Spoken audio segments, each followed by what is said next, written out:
I feel like sometimes, honestly, the house person always had the attraction to them from the beginning, but kind of like gets this ick and then doesn't look back. The Mars person gets the ick immediately. Then later on, like just turns around and wants to pursue them and suddenly finds them physically attractive. Don't get me wrong, like the physical aspect here is chef's kiss, but there are a lot of obstacles seemingly that like need to be overcome for some reason with this overlay. I think this Mars in 8th house overlay is especially testing. It's kind of like, are you willing to see this person at their worst and still accept them? But once you get over the storm, it really becomes like till death do us part. Say that your Mars is in your partner's 8th house. This is a very sexually charged and very intense relationship because the Mars person can kind of get a little obsessed with the 8th house person. The 8th house is about your secrets, your sex, your hidden desires, things like that. So the Mars person can almost have this insatiable desire for the 8th house person. The 8th house person is going to sometimes recognize this in the Mars person and be overly attracted or be excited about that. They can also kind of take advantage of the Mars person to try to taunt them because they know how much they turn on the Mars person. To be careful with this as the Mars person, because if the 8th house person senses that you're obsessed with them or addicted to them, they sometimes will take advantage of that and kind of, you'll have this push-pull dynamic. So very sexually charged, very intense. Good luck. So when it's fall into your 8th house, the connection isn't just felt, it is consumed, it's absorbed, it's felt on a whole other level that is a lot of the time extremely fucking overwhelming. Now the 8th house rules over deep psychological bonds, emotional intimacy, transformation, power, desire, hidden desires, especially those kind of things. And that can create an extremely obsessive pull between two people when 8th house synastry is activated. So here's how the obsession can show up in different ways. First way this can manifest is an emotional and psychological hold from the planet person to the house person. The house person will likely feel extremely exposed and that the planet person holds some kind of hidden power over them. It can tap into, you know, things like their hidden desires and what is it really, really below the surface. Because of the exposure here, the house person may experience triggering emotional responses that feel extremely uncontrollable. They may find that the planet person very much dominates their thoughts. They literally can't stop thinking about them. Also, because the 8th house rules over shared resources, there's major themes of energy exchange that goes on here, but this leaves the house person feeling extremely drained, but they still can't let go. 8th house synastry can also manifest as magnetic and sexual obsession. There can be a physical and emotional craving for each other here, especially if there's a planet like Venus or Mars falling into the 8th house. It doesn't just feel like physical intimacy, it feels like spiritual intimacy. So casual connections are unlikely here. And when each party tries to move on, detach, completely let go, the desire for each other just gets stronger. Like the more they try to resist, the more intense it feels. Another way it can manifest is power and control struggles. We all know that the 8th house is ruled by Pluto and Scorpio, so that obsession, that craving for one another can turn into possession. Because of the intensity that comes with this kind of synastry, it can cause the 8th house person to feel like they have no control in the relationship. The reality is the 8th house is very, very transformative, especially when it comes to a synastry connection. It causes both parties to confront and address their deepest wounds, their hidden fears, their hidden desires, their level of vulnerability. But things like obsession come up when the energy is not fully processed, and this leaves people to be stuck and lean into, you know, that shadow energy of Scorpio. Let's talk obsession and 8th house. This is on 8th house synastry, so either someone having planets in your 8th house or you having planets in their 8th house. This speaks to a very strong, extreme emotional connection between people. Ideally, it's talking about a very amorous, beautiful, connective energy between people, and that's why it can relate to soul level experiences. It can relate to soul level connections, because why would we have such strong emotions about someone so quickly? It's often speaking to those soul dynamics that can come through the 8th house. So we have very extreme emotions towards people we have 8th house synastry with, and that can be a strong sense of love and passion, or it can be hatred, or even a mix of the two. And the fact that this connection brings out such strong emotions. It's generally very addictive, and oftentimes if you're having a relationship with someone who you have 8th house synastry with, that connection is going to be very immediate and it's going to be very full on. It can be like the first time that you kiss or the first time you're intimate, it's like something just clicks and it's just like, I need this in my life. So, you know, even if your relationship fizzles out with an 8th house person, or it gets to this really dramatic point and you just can't continue with things, that feeling, that sense of connection with that person may still carry on for many years to come.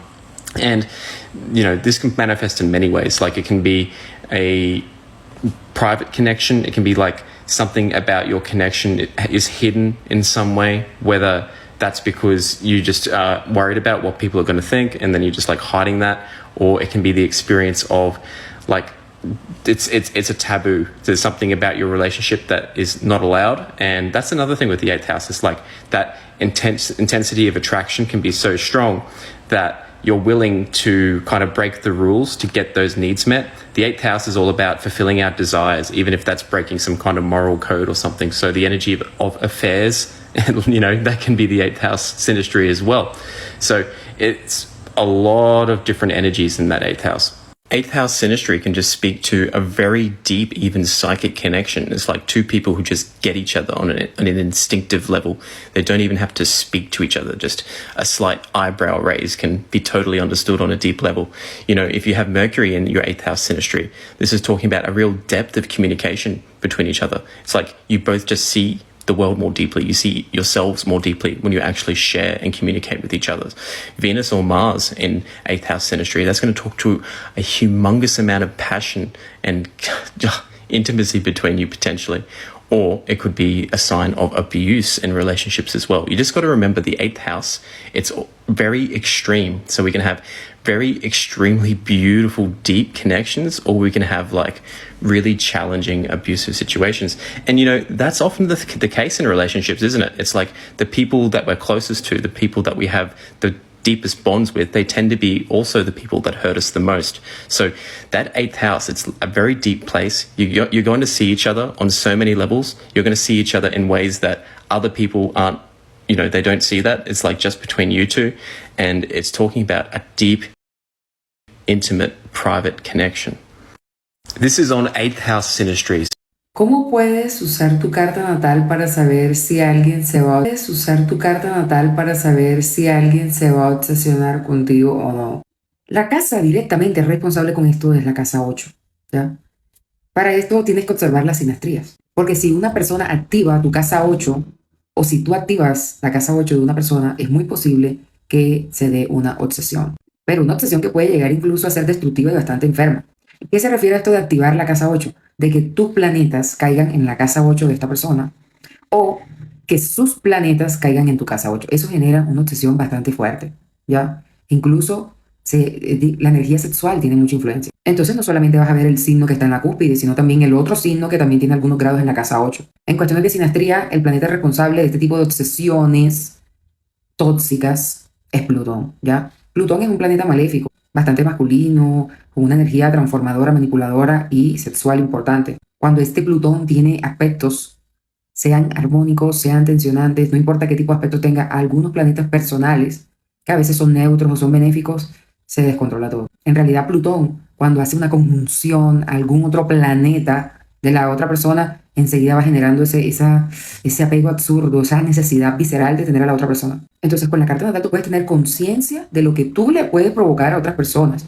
Tú no tienes la energía y el potencial para hacer que cualquiera se obsesione contigo, ¿ya? Tiene que coincidir esto que acabo de explicar. Tampoco cualquiera tiene la capacidad de obsesionarte. Si tú estás diciendo, no, es que hay un patrón de personas, es que hay unas personas con ciertos signos, con ciertos planetas, estoy atrayendo las mismas personas con el planeta en tal signo, y vas a revisar y hace parte de tu casa 8. O coincidencialmente, pues, el Plutón de esta persona o el tuyo está encima o ejerciendo un poder sobre la otra persona, un poder bastante oscuro, ¿ya? Y que a veces es difícil controlar. Entonces ahí les dejo ese dato. haciendo una sinergia. Everybody says to run from 8th house synastry, and for the most part, they're telling you the truth. There's a level of intimacy, loyalty, intensity, passion, and most importantly, depth. You're just not going to find this in any other house in synastry. 8th house synastry requires both partners to perpetually swim in the deep end of the ocean. Failure to do so will cause one or both partners to drown in its depths. 8th house synastry requires a tremendous amount of self-awareness and a willingness to die to your ego and continually transform, individually as well as within the relationship. Unlike 12th house connections where the synastry can become convoluted and include themes of escapism, projection, 8th house synastry runs deep and clear. Emphasis on the deep. Both house and planet person are required to face some pretty ugly, harsh truths about themselves and be committed to transform whatever they are confronted with. This is a powerful connection not to be taken lightly, as it's naturally ruled by Scorpio, this house is. So Pluto is a dominating theme with this house and connection. Pluto is such a powerful planet. Astrologers give this planet a much wider orb of conjunction compared to other planets. The level of obsession and loyalty that comes with the 8th house connection, it gives Gomez and Morticia on the high end. But on the low end, we're looking at Love and Joe from you. So what's been your experience with an 8th house connection? Person meets with the planet person. The reason why these two people tend to meet is because there has been something big and transformative that just happened. A house person usually is going through a lot of trials and tribulations, more likely even in terms of moving house, family issues, health issues, could be anything to do that they really struggle with, and there's no way out, and it's very traumatic and very chaotic internally that they're keeping inside themselves. So the person is going to recognize this and see this because they live the same life. However, they have been more in control of that, and they've been more in control of how they're going to navigate that with a lot of issues and as well as trials and tribulations. However, they have finally got to that stage where they have managed to make it like a badge of honor, where they're just these people that survived the turbulence, and now they're walking with pains and scars, but they're going to be able to do the things they want to do, at least on the surface. That's what the 8th house sees. They think planet person is fine, planet person is not fine. However, they have managed to somewhat make it seem that they're okay. So they're gonna see each other and acknowledge that sense of you've been hurt before, and that is like a spiritual connection. They're gonna feel like, oh, you've been hurt before.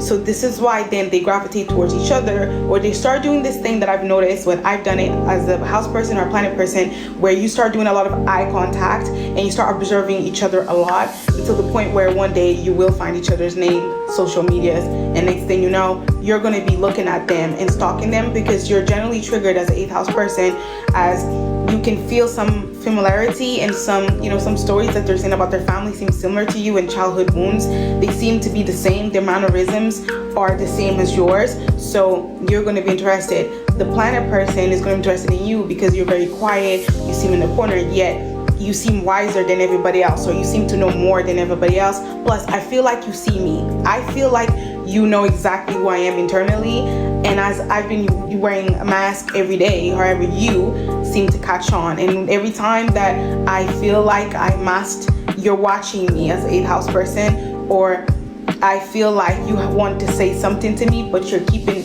in yourself. And I feel as a planet person, it's my duty to find that out from you. I won't stop until I find out. And you as an 8th house person, you want to tell me things, but you're a tiny bit scared because you can't believe you just met someone who just seems to get you. If you haven't seen my last video. Hey guys, Trilogy Venus here, and today I'm going to be talking about Mars in the 8th house in synastry. So of course we have the planet of Mars, which is the planet of action and the go-getter planet, and then we have the 8th house, which is ruled by Scorpio, which is all about transformation, secretiveness, but it can also be about power, manipulation, and things like that. So initially, the Mars person could pretend that they're not interested in the 8th house person, but that's actually the furthest thing from the truth. It's more so like Mars has to get to know the 8th house person before they can actually feel like, they can give their emotions or fully be interested in them. But the thing about it is Mars is not going to go about, it in a direct way. They're always going to do things indirectly in a more subtle way. So it's going to be all about like secretiveness with them because of the Scorpio energy, the 8th house energy. So Mars Mars is a person that would kind of like stalk you, or, you know, kind of like watch your social media and things like that. The eighth house is also about intimate connections. So the Mars person could be very interested in like who you're intimate with or who you're very close with. So they can not only find out things about you, but they can also find out about the people that are close to you. The thing about Mars also is Mars is also the planet of destruction. It can kind of like disrupt, I won't say destruction, but I can say it can disrupt some things. So the Mars person could actually cause issues between you and the people that you're close with as well. And I feel like it's because this is another manipulation tactic to kind of get them away from you so that they can, you know what I'm saying? So they can be the only ones. Because remember, Scorpio energy is like all or nothing. So if they feel like you can't give them your all, then they won't really be that interested in you. So like I said, they can subtly destroy like your intimate connection. So like if they know you and they know people that you're close with, they can definitely cause issues. And it'll be for the sole purpose, like I said, of them, you know, of you not being able to focus on anybody else but them. And then the eighth house also rules like resources and things like that. And this is where it can become a little bit negative, because if the Mars person is actually not interested in, you know, having a bond with you, they can just stick around or be interested in you solely for the fact of getting your resources. So this is something that you kind of got to watch for. Because a Mars person on a normal day could be like somebody who has their stuff together. But whenever they get around you, you know, they take on that Scorpio energy. They could feel like they need a little bit more help. You know, they need a little bit of something, and they feel like you have the resources that can, you know what I'm saying, assist them in some type of way. And so that could be a reason why they decide to keep you around. But yeah, if you have this placement with someone and you feel like they're not interested in you, they probably are, but just, they're not going to come. If your Mars is in someone's 8th house, the connection is felt immediately. Now, the connection is usually one of passion in some regard. So you might meet and you have an argument, or you meet and you're kind of like in a heated little debate, like, who are you?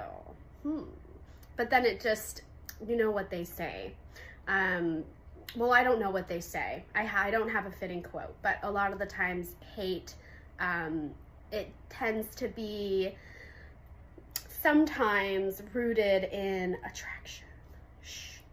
So anyway, sometimes these people meet and they can bicker a little, but then they're like, ooh, I kind of like you. You know, it's like spicy like that. So Mars can really bring out a lot of the passion, energy, and emotion from the 8th house person. Mars knows how to push all their little buttons and how to get right under their skin. Now, a lot of the times when these two get together, because it is so physical, there's a lot of attraction here, which is what stirs up that passion and emotion. Mars can really help heal, or just help the 8th house person become more in touch with their intimate nature, you know, their physical intimate nature. So if 8th house has any trauma regarding that, or they just they're not really like in tune with it, Mars can really help them sort that out. There's a lot of healing to be done in that department, in the bedroom department. When these two get together, they do want to monitor their passion. They want to make sure they're directing their passionate nature towards healthy outlets like bedroom activity. That's why that can be very helpful here, because it lets them blow off steam. They don't have to feel, sometimes there can be like a competitive edge to this pairing. So that's a really good way to really unleash their tension on one another in a healthy, consensual manner.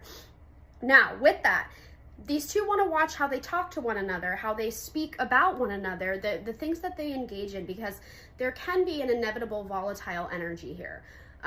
So it's really important that, you know, 8th house can sometimes self-destruct or engage in unfavorable behaviors as a result of Mars, because Mars is going to help 8th house really confront a lot of their own issues, a lot of their own impulsivities, a lot of their more shadowy qualities.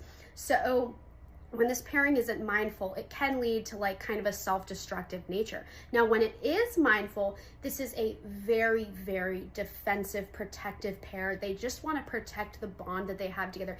It's really intense. There's a lot of attraction. There's a lot of chemistry here. It's actually a very, very beautiful pairing when it's done well. These are people who can stick it out. They're kind of like ride or dies, you know, like they're like partners in crime. They're there for one another when it really counts. Comes to the past life, things probably didn't go too well. So whatever happened, they got together and it ended in most likely violence or just some type of volatile circumstance. So they've come together in this lifetime to do it again, but to do it with peace, tranquility, to find stability with one another, to learn to love, not to hate, not to feel vengeful. You know, they want to, again, express their passion and their love and their intimacy in healthy ways, not in destructive ways. So when done well, you know, when everyone's mindful, this is a really beautiful pairing. There's a lot of attraction here. There's a lot of chemistry. There's a lot of determination and motivation as well to be together, to stay together, to do the things that they need to do to protect their foundation, you know, to protect all that they have with one another. Because it took them a lot to get here, right? They've been through a lot already. So let's do it right this time around.